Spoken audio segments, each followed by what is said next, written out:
Continue labor is key to success. I am Bharat Shahani. Today we will learn how to learn spoken English. आज हम लोग सीखेंगे कि हम लोग अंग्रेजी कैसे बोलें। अंग्रेजी बोलने के लिए आपको मात्र 3 चीज़ों की ज़रूरत होती है। उसके पहले मैं बता दूं कि अगर आप मेरे चैनल पर नए हैं तो सब्सक्राइब कर लीजिए, लाइक और शेयर भी कर दीजिए। अंग्रेजी बोलने के लिए मात्र 3 चीज़ों की ज़रूरत होती है। सबसे पहला कि अगर हम हिंदी बोलते हैं तो जब हिंदी बोलते हैं तो फिर उसी वर्ड को हम इंग्लिश में कैसे बोलें, तो इसके लिए ज़रूरी होता है सबसे पहले मीनिंग की। मीनिंग अगर हम जानते हैं तो फिर ज़रूरत होता है कि मीनिंग को हम किस सीक्वेंस में रखें, तो उसके लिए ज़रूरत पड़ता है हमें ग्रामर का। और सबसे जो मोस्ट इम्पॉर्टेंट चीज़ होता है वह होता है एक्सप्रेशन का। क्योंकि अगर हम मीनिंग जानेंगे, ग्रामर जानेंगे, तो without expression we can not speak English. हम अंग्रेजी नहीं बोल सकते हैं। जैसे एग्जाम्पल के लिए आप कहीं भी जाते हैं तो जो भी वस्तु आप देखते हैं, जो भी थिंग्स आप देखते हैं, उसको आप इंग्लिश में याद कर सकते हैं। जैसे मेरे हाथ में एक मोटा सा पेन है, इसको आपने एक बार याद कर लिया मार्कर, तो मार्कर इंग्लिश हो गया। अब यह मार्कर है, आपको कहना पड़ेगा दिस इज ए मार्कर, या फिर अगर आप ऐसे नहीं कह सकते तो ऐसे कह सकते हैं इट इज ए मार्कर। लेकिन जो एक्सप्रेशन है वो बहुत ज़रूरी है। जैसे मान के चलिए कि अगर आप किसी को कहते हैं कि यहाँ आओ, तो आने का तरीका आप कई तरह से कर सकते हैं। प्लीज़ कम हियर, आप कम हियर, कम। तो एक्सप्रेशन बहुत मायने रखता है, एक्सप्रेशन भी होना चाहिए। और अब इन 3 चीज़ों के अलावा क्या संभव है कि हम 5 दिन में अंग्रेजी बोल सकते हैं? तो मुझे लगता है कि अगर आप बहुत ज़्यादा मेहनत करते हैं, अगर बहुत कुछ नहीं तो थोड़ा बहुत तो इंग्लिश आप बोल सकते हैं मात्र 5 दिन में। लेकिन 5 दिन में आपको करना क्या पड़ेगा? इसमें जो 5 सेंटेंस हैं, जैसे एक होता है अफर्मेटिव सेंटेंस। अफर्मेटिव सेंटेंस की जब आप बात करेंगे तो अफर्मेटिव में निगेटिव भी आएगा। तो अफर्मेटिव निगेटिव सेंटेंस पढ़ने के लिए आपको 12 टेंस पढ़ना पड़ेगा।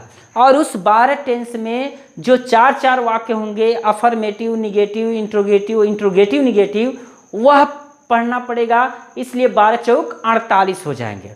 अब 48 सेंटेंस हो जाएगा, 48 नियम हो जाएगा, उसको पढ़ना पड़ेगा। अगर एक दिन में आप ख़त्म करते हैं तो ठीक है। दूसरा जो है इंट्रोगेटिव सेंटेंस, जो उसी टेंस में आ जाएगा, दूसरे दिन में ख़त्म हो जाएगा। तीसरा जो बचेगा इंपरेटिव सेंटेंस। इंपरेटिव सेंटेंस में हमेशा मेन वर्ब पहले होता है, उसके रूल्स को फॉलो करना पड़ेगा, क्योंकि स्पोकन इंग्लिश में इंपरेटिव सेंटेंस बहुत ज़्यादा मायने रखता है। इंपरेटिव सेंटेंस के बाद आपको ऑप्टेटिव सेंटेंस ध्यान देना पड़ेगा। ऑप्टेटिव सेंटेंस में इच्छा, आशीर्वाद और श्राप का भाव होता है। उसमें मे का प्रयोग सबसे पहले किया जाता है। एक दिन में आप चाहें तो ऑप्टेटिव सेंटेंस तैयार कर सकते हैं। एक दिन में एक्सक्लेमेटरी सेंटेंस तैयार कर सकते हैं। एक्सक्लेमेटरी सेंटेंस में इंटरजेक्शन वर्ड आते हैं और हाउ और व्हाट से शुरू होने वाले भी सेंटेंस रहते हैं। इस तरह से 5 दिन में 5 सेंटेंस आप तैयार करके 6वें दिन आप अंग्रेजी में कन्वर्स कर सकते हैं। लेकिन इसके लिए आपको बहुत मेहनत करना पड़ेगा। तो अंग्रेजी सीखने के लिए जहाँ तक मेरा मानना है 3 चीज़ों की ज़रूरत होती है।